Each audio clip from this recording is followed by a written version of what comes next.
प्रशांत किशोर ने आपकी बड़ी तारीफ की। तरीके से उन्होंने कहा कि आप कांग्रेस के अभिमन्यु क्यों बने हैं, कुर्बानी देने आप पे जा रहे हैं। सारे महारथियों से जो है ना मुकाबला कर रहे हैं। ये संज्ञा और विशेषण तो उनके लिए सही है, मेरे लिए तो नहीं है।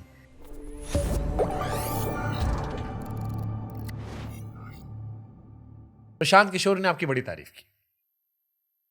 अब वो बीजेपी वाली तारीफ थी, जैसे बीजेपी कर रही थी कि आप पढ़े लिखे हैं, या वो दिल से थी, वो मुझे नहीं पता, वो आप ये तो वही बताएंगे। आकलन कर लेना। लेकिन जो स्टेटमेंट मैंने सुना वो कह रहे थे कि आप में पोटेंशियल बहुत ज्यादा है, और आपको एक तरीके से उन्होंने कहा कि आप कांग्रेस के अभिमन्यु क्यों बने हैं, कि कुर्बानी देने आप पे जा रहे हैं। आप कांग्रेस बिहार में आरजेडी की पिछलग्गू बनी है, बट आपको लेके वो कह रहे थे कि आप में पोटेंशियल बहुत है, और उन्हें लगता है कि आप एक डायनेमिक। कांग्रेस में अभिमन्यु तो देखिए राहुल जी बने हुए हैं। सारे महारथियों से जो है ना मुकाबला कर रहे हैं। ये संज्ञा और विशेषण तो उनके लिए सही है, मेरे लिए तो नहीं है। दूसरा, उन्होंने तारीफ की है। देखिए कोई भी इंसान एक बहुत, चलो मैं और स्पेसिफिक करता हूँ। हाँ। बहुत मार्केट में रूमर चल रहा था कि क्या कन्हैया कुमार पीके की तरफ जा सकते हैं। आप क्योंकि आइडियोलॉजी लेके बड़ा क्लियर रहे हो, कह दिए, तो चलो आज मैं पूछ ही लेता हूँ। मैं जो है ना कहा कि जब मुझे विचार बदलना होगा ना, हमें प्रोफेशन ही अरे तो क्या पता कह दो कि अपना लेफ्टिस्ट बन के ही हम पीके के साथ भी चले गए, अब लेफ्टिस्ट बन के कांग्रेसिस्ट हो गए, तो आप ये नोट जेनसेस्टिस्ट हो जाओगे। आप ये नोट करके रखिए ना। हाँ, अगर सब ठीक ठाक रहा, आपके दर्शक हमको पसंद किए, तो फिर कभी न कभी बुलाइएगा ना। अरे हम महाराज, हम वीडियो बनाएंगे आप पे। तब जो है कॉलर पकड़ लीजिएगा, गिरवान पकड़ करके पूछ लीजिएगा, क्या जी महाराज बोले थे कि नहीं जाएंगे, चले गए। तो नहीं जाओगे कभी? मैं कह रहा हूँ, पूछ रहा हूँ, पीके के पास नहीं जाओगे? कहीं नहीं जाएंगे, कांग्रेस ही रहोगे।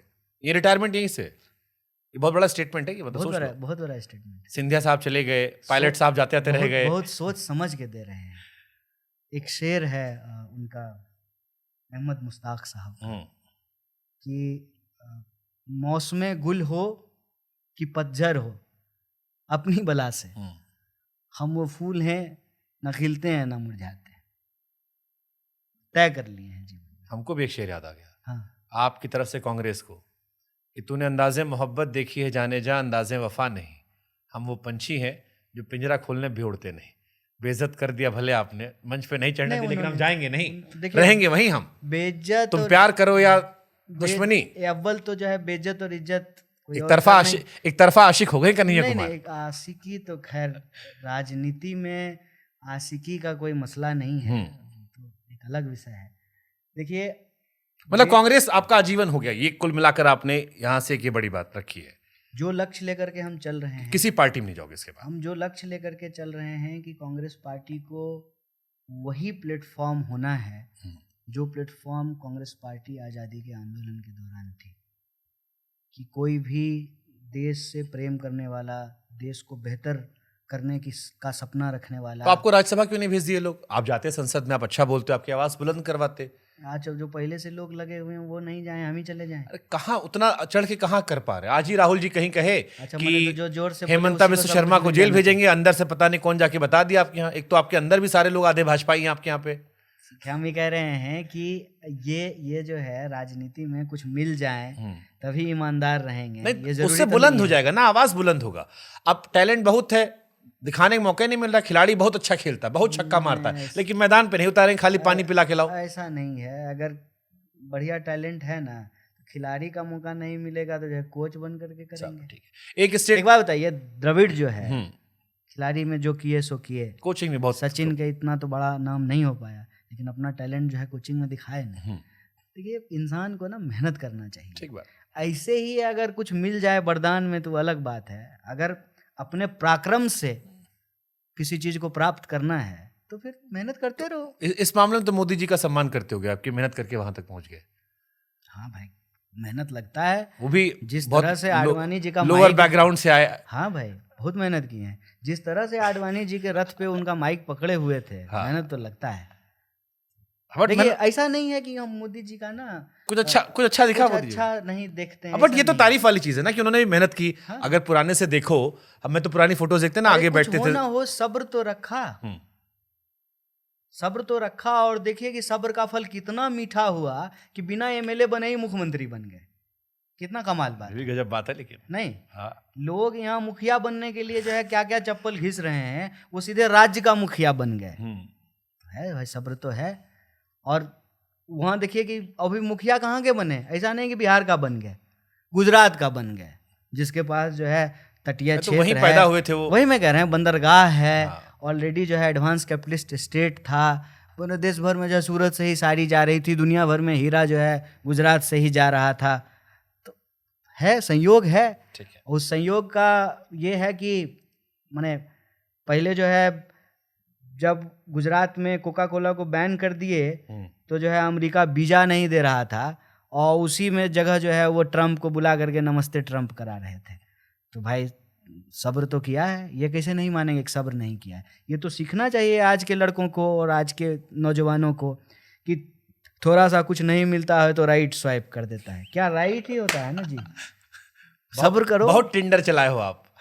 नहीं चला है तो हम नहीं हैं, लेकिन हम आपको बार बार यही कहते हैं कि रहते हम इसी जमीन में हैं, पूरा कनेक्टेड हैं आपकी तरह एकदम जनता से। ठीक है, ये एक रैपिड फायर से पहले एक लास्ट क्वेश्चन। एक बड़ा कंट्रोवर्शियल स्टेटमेंट आपने दिया था कश्मीर को लेकर इंडियन आर्मी कॉन्टेक्स्ट में। हाँ, अच्छा वो सवाल आजकल लोग पूछता नहीं है। हाँ, भारतीय फौज, ये 8 मार्च की भारतीय फौज, इंडियन आर्मी। देखिए अब शुभंकर जी, हम आपको अच्छा रेट कर रहे हैं। हाँ। आप थोड़ा ध्यान रखिए, आप टीवी पे नहीं। हाँ चल। आप पहले सवाल पूछिए, लेकिन फैक्ट के साथ पूछिएगा, ठीक, पकड़ लेंगे। चलो मैं पकड़ लेता हूँ सीधे इस पे। हाँ। क्या कन्हैया कुमार ने ये स्टेटमेंट दिया था कि इंडियन आर्मी जो है वो कश्मीर में रेप करती है? नहीं, मैं आर्मी शब्द इस्तेमाल नहीं किया, आप जाके तो ये क्यों आपके नाम पे चिपकाई है? हाँ, इसीलिए मैंने कहा कि सवाल क्या मैं महाराज आप भी ट्विटर वाला क्वेश्चन में ले नहीं, मैं आपको महाराज पूरा सही रिसर्च करके लाए हैं कि फैक्ट सहित, पूरा रिसर्च सहित है हमारे पास। हम बताते हैं, सुनिए, आप छोड़ दीजिए, हम ही बोल देते हैं, आप बाद में क्रॉस करेक्शन कर दीजिए, जनता भी कर लेंगे।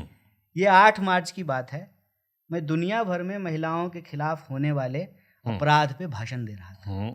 8 मार्च का दिन आप सब लोगों को पता है अंतर्राष्ट्रीय महिला दिवस है। ठीक बात है। और महिलाओं के न्याय के लिए, जेंडर जस्टिस के लिए, महिलाओं के खिलाफ होने वाले अपराधों के ऊपर बात कर रहा था। ठीक है, और एक लंबा हिस्सा था जिसमें मैं बात शुरू किया रवांडा से, कि कैसे जो है रवांडा में रेप को एक वॉर टूल की तरह इस्तेमाल किया गया, और कैसे जो है वहां पर एक साथ आर्मी के द्वारा, रवांडा की बात कर रहा हूँ, हजारों महिलाओं के साथ रेप किया गया और पुरुषों को मारा गया।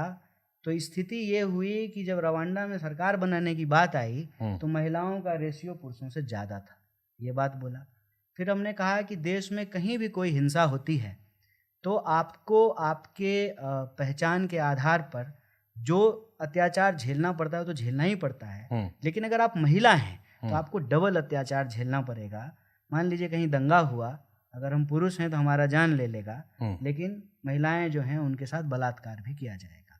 और जब हम इतनी सच्चाई और बेबाकी से सच्चाई बोल रहे हैं, महिलाओं के खिलाफ होने वाले अपराध पे बात कर रहे हैं, तो हम ये भी बोलेंगे सुरक्षा बलों द्वारा। ये शब्द मैंने इस्तेमाल किया। मैं क्योंकि ये अब उसको आउट ऑफ द कॉन्टेक्स्ट जो है, मैं आपके सामने खोले बैठा हूँ, मैंने क्या दिखाने आप एक बार कश्मीर में महिलाओं से रेप करते हैं जवान। हाँ, तो ये मतलब आप टीवी वाला दिखाइएगा। मैं सिर्फ समझना चाह रहा हूँ मैंने सच का की पड़ताल जो है झूठ से कैसे। अरे आपका स्पीच पड़ा हुआ है, ये आपका स्पीच था।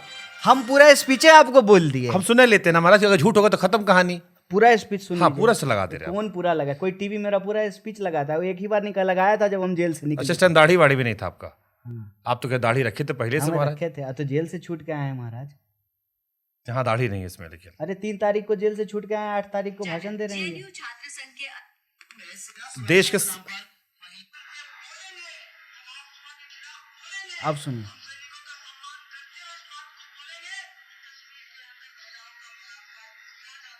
तो हम क्या बोल रहे हैं?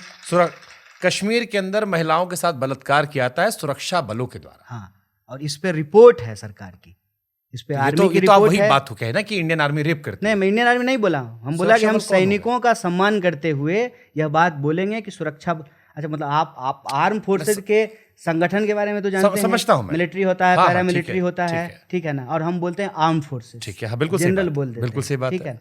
तो उसमें मैं जो बोल रहा हूँ, अगर मैं गलत बोला होता, 10 साल हो गया है सर, आर्मी हमारे ऊपर केस कर देती, हम जेल में होते। इंडियन आर्मी का इस पर, क्योंकि जब मैं रिसर्च कर रहा था, एक स्टेटमेंट भी आया था, मैं आपको कोट वर्ड दर कोट दे रहा हूं। इंडियन आर्मी का स्टेटमेंट आने का जरूरत ही नहीं, जो हम आर्मी इस्तेमाल ही नहीं कर रहे हैं। उनकी साइड से आपको रिप्लाई आया था?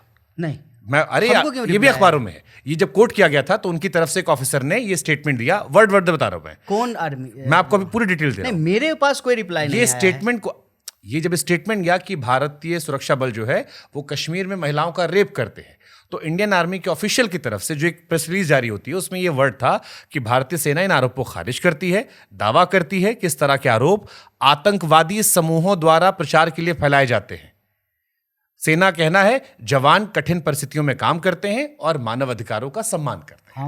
हमारे घर से लोग आर्मी में काम करते ये हैं, आपने बताया पहले भी। जिस परिस्थिति में लोग काम करते हैं मुझसे वाकिफ हूँ, इसीलिए मैं सेना का सम्मान करता हूँ। जब हम पूरी दुनिया में महिलाओं के साथ होने वाले अपराधों की चर्चा कर रहे हैं, तो पूरी दुनिया में जहाँ जहाँ महिलाओं के खिलाफ अपराध हुए उसका जिक्र कर ये आपने सही, आपने जो जिन कोट किया वो ठीक हाँ, बात है। ये मैं जो स्पेसिफिक 2 सेकंड का भाषण है, मैं सिर्फ इंडिया कॉन्टेक्स्ट से पूछ रहा हूँ। क्या आप इंडिया के कॉन्टेक्स्ट में भी आप कोर्ट मार्शल्स के केस उठा करके देख लीजिए। तो आप मानते हैं? ये मैं नहीं मानता हूँ, ये मेरे मानने से कुछ नहीं होता उसी को है, लेकर ये कोर्ट मानती जो है। कोर्ट का आप स्टेटमेंट कह रहे हो, जो क्योंकि कई सारे, जब मैंने और पढ़ना शुरू किया तो कई सारी घटनाओं का जिक्र था कि 90 में ऐसा वैसा। तो जब मैंने उसके नीचे ये स्टेटमेंट पढ़ा तो उसमें इंडियन आर्मी की जो स्टेटमेंट था कि ऐसी बातें अक्सर आतंकवादी समूह फैलाते हैं ताकि दुर्भावना फैले आर्मी को लेकर। वो एक प्रोपेगेंडा है भारत के खिलाफ। हाँ, वो एक अलग बात है, वो बिल्कुल अलग बात है। लेकिन पूरी दुनिया में रेप को एज ए वॉर टूल ये इस्तेमाल किया ये गया। बिल्कुल सही। ये बात पुराने जमाने से लेकर ये सारी फिल्मों में देखा हमने और सारे आक्रांताओं कहानी। लेकिन मेरा कॉन्टेक्स्ट वो नहीं है कन्हैया, मेरा कॉन्टेक्स्ट सिर्फ इतना है क्योंकि भारतीय फौज का हम जिक्र कर रहे हैं, कश्मीर भारतीय फौज। मेरा कॉन्टेक्स्ट वो है ही नहीं। या अब आप मानते हो ये स्टेटमेंट? मेरा स्टेटमेटमेंट जो है मैं उसको कह रहा हूँ। मेरा कॉन्टेक्स्ट जो है मैं अपना कॉन्टेक्स्ट बोल रहा हूँ और वो आज भी बोल रहा हूँ, उसको नहीं बदल रहा हूँ कि मैं 8 मार्च को महिला दिवस के दिन पूरी दुनिया में होने वाले अपराध जो महिलाओं के खिलाफ होते हैं उसका जिक्र कर रहा था।